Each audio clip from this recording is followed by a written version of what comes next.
Application vulnerabilities don't always come from hackers being geniuses, sometimes they come from operating systems and websites trusting users a little too much. OS and web-based vulnerabilities happen when systems or applications don't properly handle input, permissions, updates, or communication, giving attackers opportunities to sneak in, take control, or break things. Operating system vulnerabilities are weaknesses in how an OS is designed, configured, or maintained. When exploited, these flaws can lead to unauthorized access, data breaches, system crashes, or the execution of malicious code, making the OS itself a major target for attackers. A buffer overflow occurs when a program tries to store more data in a memory buffer than it can handle. The extra data spills into nearby memory, which attackers can manipulate to crash the system or execute their own code, turning a simple mistake into a serious security risk. Privilege escalation happens when a user or process gains higher-level permissions than intended. Attackers exploit flaws to move from limited access to administrator-level control, allowing them to make system-wide changes they were never supposed to touch.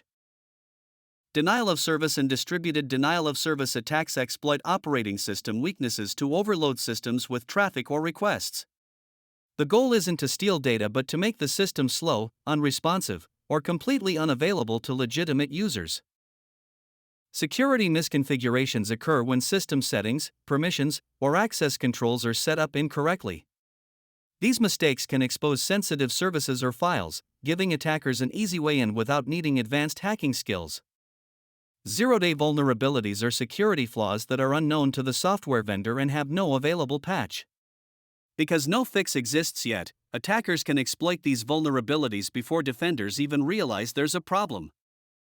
Unpatched software creates risk when known vulnerabilities are left unfixed. Attackers actively search for outdated systems because they already know how to exploit those weaknesses, making patching one of the simplest and most effective defenses. File and directory permission issues happen when access rights are too weak or misconfigured. Attackers can exploit these permissions to read, modify, or delete sensitive files that should have been protected. Insecure protocols and services are outdated or weak communication methods that lack proper encryption or security controls.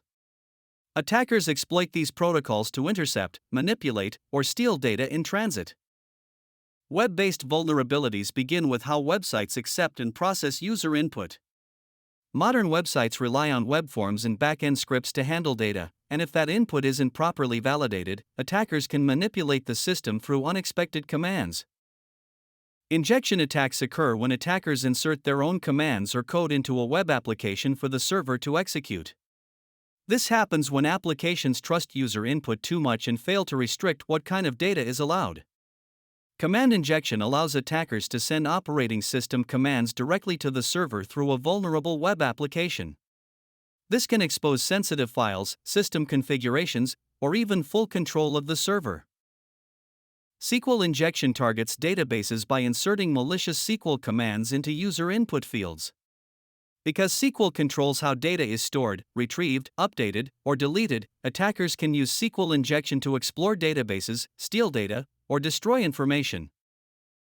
SQL, or structured query language, is the standard language used to interact with databases.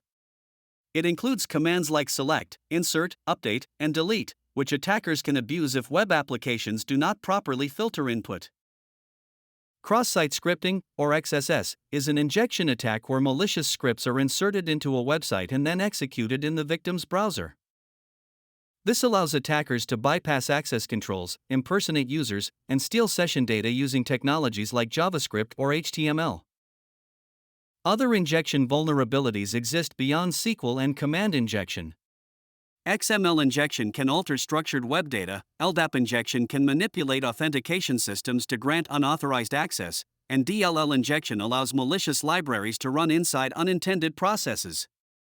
The key takeaway is that OS and web-based vulnerabilities exploit weak input handling, permissions, updates, and trust, so strong configuration, patching, and validation are essential defenses, and if this helped, consider liking and subscribing for more lessons like this.